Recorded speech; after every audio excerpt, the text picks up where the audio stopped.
Oli bus tuh ganti berapa kilometer? Ya 20, 23. Kalau pakai Delpak ya, Delpak keren banget cuy.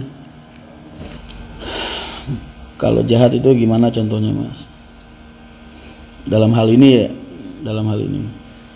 Ini edukasi nih, edukasi.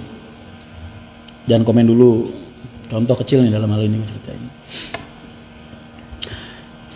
Setiap perusahaan BRIS itu punya izin mas untuk masuk sebuah wilayah, itu punya izin semua, dan mereka sudah punya jatah atau kuota gitu. Misal contoh kayak gue di Wonogiri punya 28 KPS Wonogiri, entah yang ke Pacitan ataupun yang ke Purwantoro, 28. Contoh misal ini gue contohin bagi bis ini. Bis ini KPS-nya Wonogiri, surat izinnya. Gue di Wonogiri punya 28 bis. Bis ini KPS-nya Jogja, misal ya. Suatu saat ketika bis yang gue jatah Wonogiri ini rusak, terus nggak ada penggantinya, gue berangkatin bis dari Jogja ke Wonogiri buat bawa nyelamatin penumpangnya. Di mata pemerintah ini namanya penyimpangan mas, 308. Ya, 308. Ini gue anggap kenakalan. Ya, walaupun kita nggak mungkin dong kita mau ngebuang penumpang 30 orang cuman gara-gara soal KPS, kan kita berangkat nggak lebih dari jumlah yang ditentukan sama pemerintah di suatu wilayah. Ini jatuhnya kenakalan. Tapi ya kalau misalnya gua sama sekali nggak punya trayek Wonogiri misal, tiba-tiba gue punya trayek Jogja, gue masukin ke Wonogiri, jahat nggak? Gue nggak punya satupun kuota di sana. Nah itu bedanya kayak gitu, contoh kecil seperti itu. Makanya sekarang di pemerintahan sedang dikaji terminal KPS itu nanti akan melekatnya ke bis supaya nggak terjadi penyimpangan kayak gini, karena ini sangat merugikan pengusaha banget. Kalau semua bis harus berjalan sesuai dengan KPS-nya lah, emangnya bis mau normal terus? Nah, tiba-tiba kalau ada kerusakan gimana? Sekarang lagi dikaji bahwasanya ke depannya KPS kita nanti mainnya kuota, jadi KPS itu nempelnya di perusahaan surat izin itu, bukan di bis lagi. Paham ya? Itu contoh kayak gitu. Prodadi juga rusak mas. Gua nggak begitu tahu kalau soal Prodadi ya, soalnya kan gue jarang di lapangan sono. Di Jawa ini mas, banyak market yang sudah rusak masalah kayak gini. Contohnya di Muria Raya ini rusak mas. Banyak perusahaan-perusahaan nggak punya izin sama sekali masuk ke sini. Tapi gue biarkan, karena apa? Kalau gue usik nanti akan banyak teman-teman gue lain ikut usik juga. Terus Wonogiri itu gue anggap rusak, cacat Wonogiri itu. Karena banyak perusahaan-perusahaan yang nggak punya trayek masuk ke sana. Tuh. Solo pasar bebas lah, nggak usah dibahas. Jakarta apalagi. Jogja parah banget. Banyak perusahaan-perusahaan nggak punya KPS masuk ke sana, atau jalan lebih dari kuota masuk ke sana. Tapi satu wilayah di Madura ini steril mas, dari dulu sampai sekarang.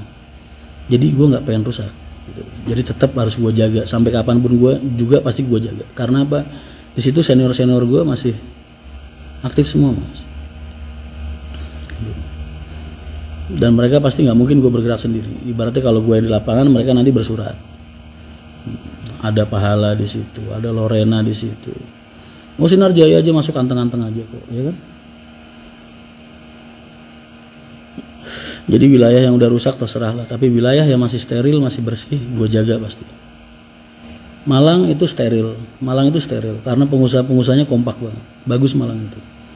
Malang steril, Madura steril, Surabaya rusak, Solo yes market bebas lah, Muria Raya rusak, Wonogiri rusak dulu.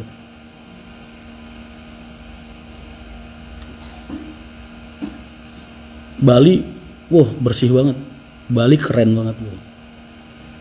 Jadi wilayah-wilayah yang masih suci jangan dirusak. Mas beberin dong omset sehari perusahaan Pak Haryanto. Kagak ada omsetnya.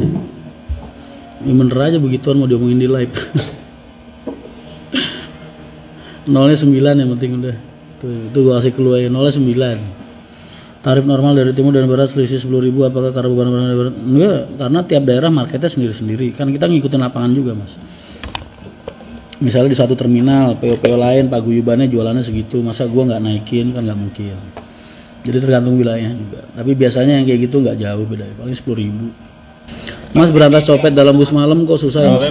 Dulu gue bersihin copet gue. Jaringannya gue bersihin. Dulu ada 3 titik jaringan yang gue bersihin dulu. Jakarta, terus Semarang, sama daerah Cikampek tuh, Subang. Mas Rian hafal bener jaringan copet lintas Pantura? Bukan hafal, cuman tahu. Kan pemainnya, karakternya, gayanya kelihatan. Tapi dulu mas, sekarang udah nggak ada. Sekarang udah nggak ada, ketua-tuanya udah banyak yang mati. Paling sekarang tinggal eceran-eceran aja, perorangan lah, yang suka ngeliat kesempatan. Zaman dulu, ngeri boy. Naik ke bis penumpang sama copet nggak bisa dibedain, rapian copetnya. Kalau zaman dulu, tas lu 1, tas dia 2, berangkat udah kayak traveler lah. Mas dulu HR mau buka jalur Jakarta Jogja via Temanggung, kok belum terlaksana. Mas penumpangnya dikit, dimakan sama teman-teman gua aja pada rebutan sikut-sikutan. Terus kalau Haryanto masuk mereka kayak gimana nasibnya? Itu kalau gua ngomong kayak gitu nggak enak kan, makanya segitulah. Kadang ada sesuatu, ada pertanyaan itu yang gue mau ngejawab tuh nggak enak gitu. Jadi gue diem tuh bukan gue nggak peduli atau gimana, enggak. Cuman kalau gue jawab ntar ada yang tersinggung. Makanya hal-hal kayak gitu mah nanyanya sambil ngopi bareng itu enak. Atau pas lagi session record tuh. Boy, jangan dikira kalau pengusaha-pengusaha itu ngomongin solar mereka lagi mikirin perusahaannya ya, enggak boy. Emang kamu pernah melihara bis listrik? Tahu nggak kendalanya apa aja, harganya berapa, nilai investasinya berapa, caranya ngisi bahan bakarnya gimana, ngecas batunya gimana, terus spare partnya kayak gimana, harganya kayak gimana, barangnya kayak gimana, after salesnya. Assalamualaikum mas, selain Bapak Haji Haryanto yang punya bus, Mas Rian punya nggak? Nggak punya, gua kuli. Saya ini karyawannya Pak Haji. Kamu jangan pernah berpikir saya punya bis ya, nggak boleh. Saya direktur operasional. Kalau bahasa orang-orang staff mah manajer operasional. Cuma kalau di sini namanya direktur operasional. Mas Rian kayaknya lagi banyak pikiran banget. Ini semakin mepet lebaran pikiran gue semakin banyak. Banget lah, harus mudik mas. Operasional gue meningkat pasti 80% minimal 80%. Bayangin gak 10-20%, 80%. Pusingnya kayak gimana tuh. Mas katanya ada peraturan baru tol maksimum 120, kemarin gue baca peraturannya. 100 mah dalam kota, ya dalam kota mau seberapa sih mas, ulang rapet. Mas kenapa masih beli bus yang baru yang mahal, yang second aja laku, mengingat brandnya Haryanto jangan apa yang bagus. Nggak boleh gitu juga boy.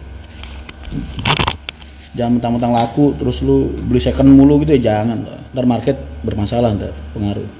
Kita tahu batasannya.